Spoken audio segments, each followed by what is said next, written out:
சித்ரா பௌர்ணமி அன்னைக்கு நம் வீட்டில் செல்வ செழிப்பு ஏற்படுறதுக்கு கற்கண்டு தீபம் ஏற்றுங்க.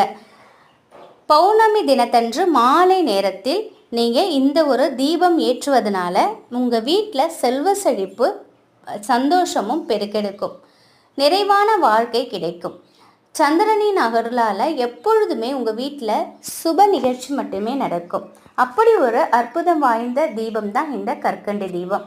இந்த தீபத்தை பற்றி முழுமையாக நீங்கள் தெரிஞ்சுக்கணுன்னு விருப்பப்பட்டால் டிஸ்கிரிப்ஷனில் லிங்க் இருக்குது, ஃபுல் லிங்க் கொடுத்துருக்கோம், அதை நீங்கள் செக் பண்ணி பாருங்கள். சித்ரா பௌர்ணமி நாளில் மிகவும் நமக்கு நன்மைகள் தொடர்றதுக்கு ஒரே ஒரு முறை இந்த கற்கண்டு தீபம் ஏற்றி பாருங்கள். அதனுடைய பலனை கண்கூடாக நீங்கள் உணர்வீங்க.